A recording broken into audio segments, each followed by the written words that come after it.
माशाल्लाह ही कम हलियो त मोलो 12 ताईं वाइस करे घोट खे मुंहिंजे भरिसां यार त मूंखे फाइल हिते हज़ारनि जा नोट था अचनि मुलो 10 खां अॻे माठी कोन कंदो हार घोट खे विझो खुलियल माल मांखे ॾियो शादियूं कयो छोकिरो न त सियारो कराची टपी आयो आहे सवर में जाठा हणी मरी वेंदो पंते व्हाट्सएप न आहे वठ सठ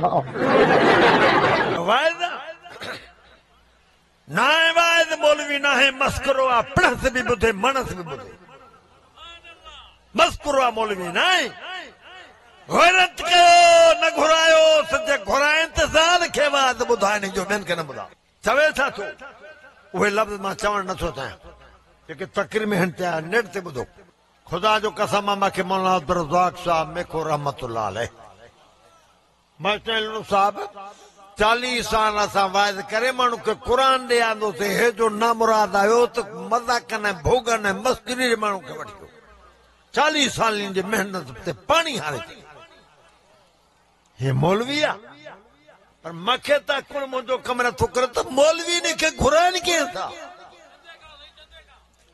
न चंदो बि आहे पर अल जिन्स यमीलु इलल जिन्स जिन्स जिन्स सां मोहबत कंदी आहे चओ नथा ॻाल्हायो जिन जिन सां मोहबत कंदी आहे हेॾे साईं ॿ नौजवान पाण में कतारी कंदा मां उते वेंदुमि न छा पोड़ो हेॾे अची वियो उथी होॾे वियो जिन जिन्स खे मोहबत कंदी आहे हे जेके घुराइनि था हे बि उनजी जिन्स जी आहे ख़ुदा जो नालो सभु सम्झी वियो न अस्सलामु अलैकुम वरहमतुल्लाहि वबरकातुहू या अय्युहल्लज़ीना आमनु तक़ुल्लाह हक़्क़ तुक़ातिही वला तमूतुन्न इल्ला व अंतुम मुस्लिमून।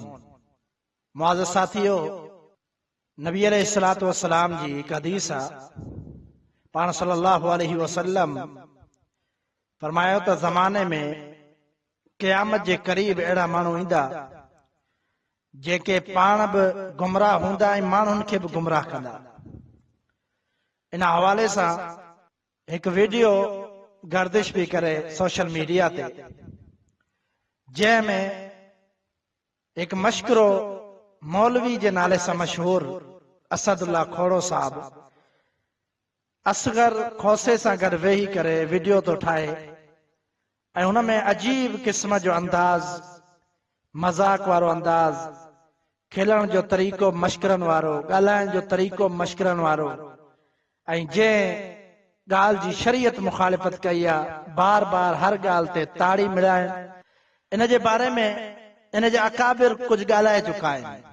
मौलाना अब्दुल हमीद लुंड मौलाना अब्दुल रज़ाक मेखो इहे ॻाल्हाए चुका आहिनि त इहो शख़्स मशकरो आहे इन जो वीडियो न ॿुधो।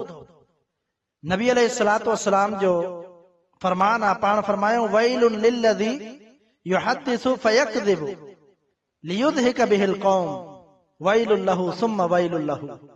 पाण फरमायो त उन जे लाइ हलाकत आहे जेको शख़्स कूड़ थो ॻाल्हाए कूड़ ॻाल्हाइण जो मक़सदु इहो आहे त इन जे ज़रिए माण्हुनि खे खिलाए यानी मज़ाक दीन सां मज़ाक ऐं कूड़ ॻाल्हाए माण्हुनि खे खिलाइण उन जे लाइ हलाकत आहे। 3 दफ़ा पाण फरमायो हलाकत हलाकत हलाकत।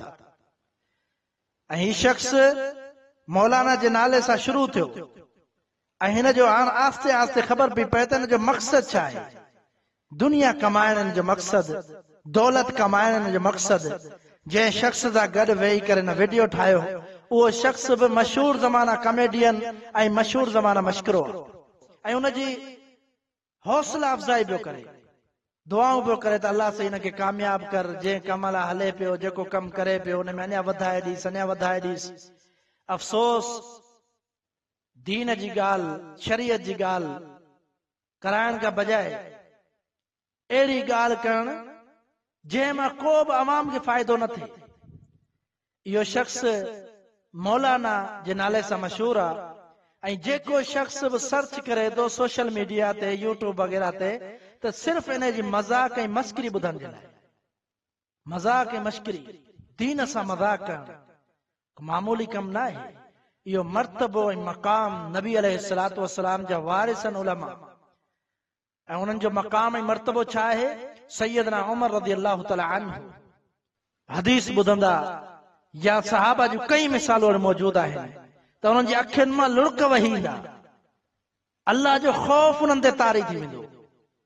ऐं ही शख़्स मज़ाक में हदीस मश्करी में ॿुधाईंदो, मज़ाक जे अंदाज़ में क़ुरान जी आयत मज़ाक जे अंदाज़ में ॿुधाईंदो। दीन इस्लाम मुकम्मल ज़ाब्ता हयात आहे। दीन इस्लाम में कंहिं बि क़िस्म जे मज़ाक जी गुंजाइश न आहे। नबी अलैहिस्सलातु वस्सलाम जी हदीस आहे, तलाक जहिड़ो अहम मामिलो पाण फरमायो कि मज़ाक में बि तलाक ॾे त उहा तलाक थी वेंदी। यानी दीन में मज़ाक जी का बि गुंजाइश न आहे। सिर्फ़ माण्हुनि खे खिलाइण जे लाइ, दौलत ऐं दुनिया कमाइण जे लाइ अहिड़ा शख़्स मंज़र आम ते ईंदा आहिनि ऐं सोशल मीडिया ते हली करे माण्हुनि खे मश्करियूं ॿुधाए। यानी जेको बि हुन खां प्रोग्राम वठंदो त सिर्फ़ हुनजो मक़सदु इहो हूंदो त मज़ाक ऐं मश्करी ॿुधूं। यानी दीन जी ॻाल्हि ॿुधण जे लाइ को बि आऊं सम्झां त हिन जो को प्रोग्राम नथो वठे। हिन जी मिसाल मौजूदु आहे। असांजा दोस्त आहिनि कराची में, उन्हनि खे घुरायूं ऐं उन्हनि खां मूं पुछो त तव्हांखे ॿियो सुठो आलिम कोन मिलियो जंहिंखे तव्हां घुरायो दीन जी तबलीग जे लाइ? त उन्हनि जो चवण इहो त इन खे ॿुधी करे माण्हू घणा ईंदा प्रोग्राम में। यानी दीन ऐं वाइज़ नसीहत न, मज़ाक ॿुधण जे लाइ। मज़ाक जे लाइ दुनिया में कई मैदान मौजूदु आहिनि। चाहे हिन शख़्स खे सिर्फ़ अल्लाह जे रसूल सल्लल्लाहु अलैहि वसल्लम जी विरासत वारी शइ जेका उलमा मीरास आहे, नबी सल्लल्लाहु अलैहि वसल्लम फरमायो अल उलमाउ वरसतुल अंबिया, अंबिया जा वारिस आहिनि। इन्हनि जे ज़बान मां जेको गुफ़्तो निकिरंदो उहो यकीनन के मोमिन खे, के मुसलमान खे फ़ाइदो ॾींदो। ईअं न आहे त मज़ाक ऐं खिल भोग करे ऐं माण्हुनि खे खिलाए ऐं अधु कलाक कलाक तकरीर करे ऐं लही वञण। छाजे करे मौलाना अब्दुल हमीद लुंड साहब छा चयो कि असां हेतिरा साल गुज़री विया, असां महिनत कई माण्हुनि ते तौहीद सेखारण लाइ, क़ुर सेखारण लाइ, ऐं मश्करो अचो मज़ाक करे। यानी मिंबर जी हुरमत खे पामाल पियो करे ऐं हिनखे केरु झलण वारो ई कोन्हे।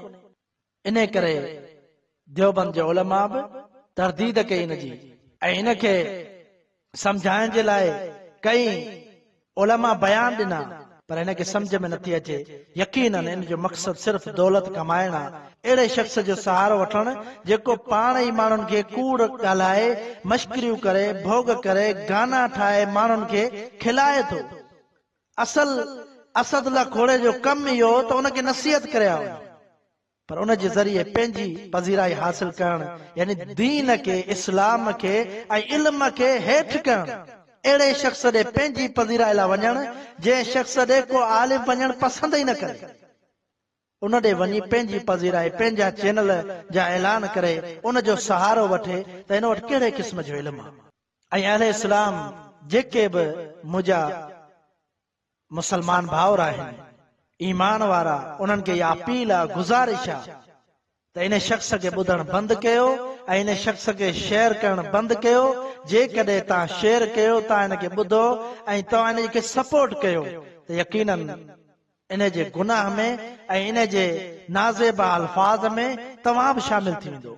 इन करे कोशिश कयो, इनखे सर्च बि न कयो, न ॿुधो, बल्कि इहा कैंपेन हलायो त अहिड़े शख़्सनि खां बेज़ारी जो इज़हार कयो जेके दीन खे मज़ाक ठाहिनि ऐं दीन खे इस्तेमाल करे दुनिया कमाइण चाहिनि, दीन खे इस्तेमाल करे दौलत कमाइण चाहिनि। अहिड़नि शख़्सनि खां बचो ऐं पंहिंजे औलाद खे बचायो ऐं मुसलमाननि खे तबलीग कयो त अहिड़े शख़्सनि खे छॾियो। केतिरा ई उलमा मौजूदु आहिनि जेके मोमिन मुत्तकी, उन्हनि जा बयान ॿुधो ऐं उनखे शेयर कयो। अल्लाह रब्बुल आलमीन सम्झण जी तौफ़ीक़ अता फरमाए। वमा तौफ़ीक़ इल्ला बिल्लाह।